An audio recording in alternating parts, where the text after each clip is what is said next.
Assalomu alaykum. Men Rahmonov Sanjarbek, Respublika ixtisoslashgan travmatologiya va ortopediya ilmiy amaliy markazi shifokoriman.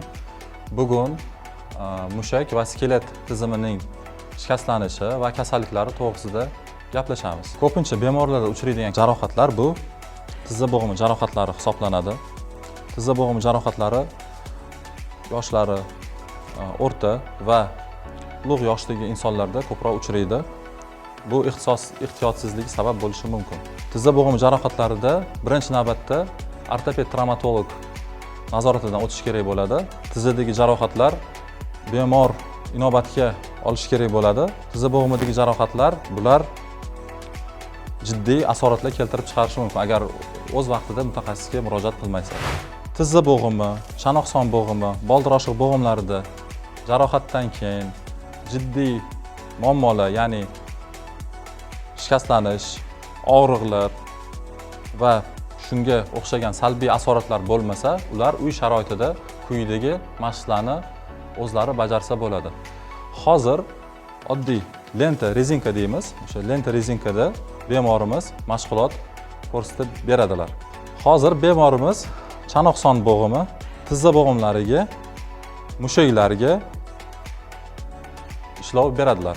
Ko'rib turganingizdek, bu mashqimizda chanoqson bo'g'imi, tizza bo'g'imlari va albatta boldir oshiq bo'g'imlari o'z ishini qilmoqda.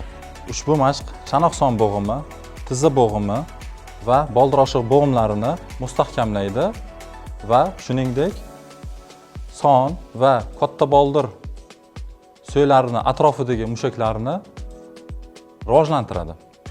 Bu mashqimizni imkoniyat darajasida bajarishimiz kerak bo'ladi. Ya'ni bu yerda bemorning yoshi, jinsi va imkoniyatlaridan kelib chiqqan holatda bu mashqni sonini va necha marotaba takrorlashligini o'zlariga tushuntirib aytiladi. O'rtacha bemorlar bu mashqni, ya'ni samaradorligi bo'lishi uchun 6-7 marta bajarishlari kerak bo'ladi. 2 marotaba takrorlashdan.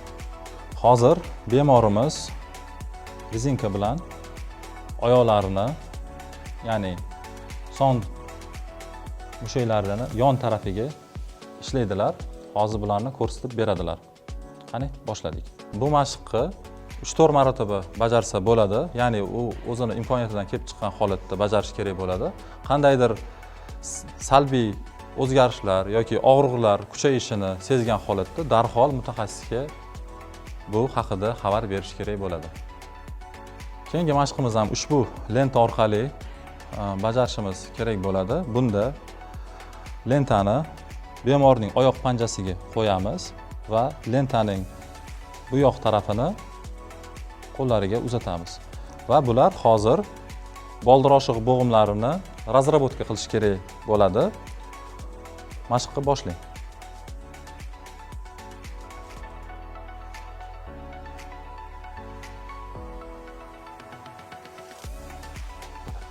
Keyingi mashqimiz yana lenta bilan iborat bo'lib, marhamat, ushbu mashqimizni bemordan holatidan kelib chiqqan holatda 3-4 marta bajarsa bo'ladi. Bunda yelka bo'g'imida hech qanday nuqsonlar, ya'ni salbiy asoratlar bo'lmasligi lozim.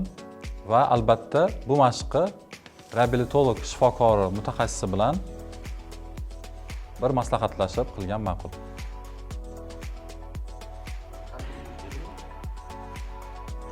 Bu mashqimizni agar og'riqlar bo'lmasa, kundalik ravishda bajarsa bo'ladi. Kundalik ravishda yarim soat 20 minut bajarsa bo'ladi.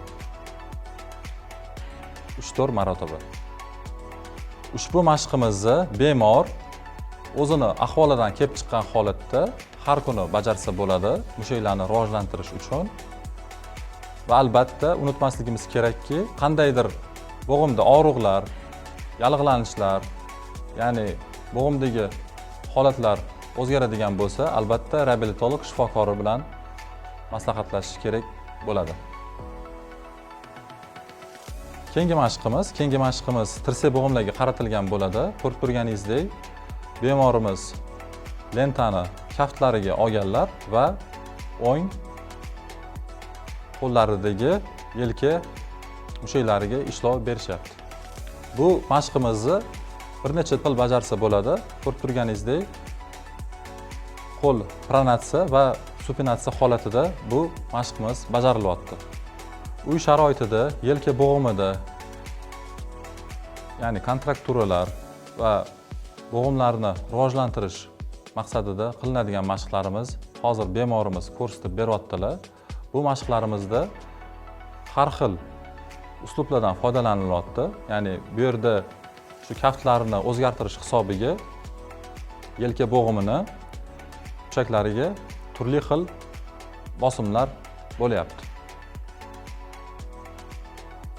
Keyingi mashqimiz bilak kaft bo'g'imlariga qaratilgan bo'ladi va ularni bo'g'imlarni rivojlantirish va mushaklarni rivojlantirish mashqi hisoblanadi. Bunda bemorimiz o'ziga, ya'ni imkoniyat darajasidagi gantelni tanlab mashqimiz bajaradi. Agar bemorda mashq davomida og'riqlar kuchayib yoki o'zini bo'g'imlari og'rishi, shishishi yoki qandaydir salbiy o'zgarishlar kuzatiladigan bo'lsa, unda albatta mutaxassisga murojaat qilish kerak bo'ladi.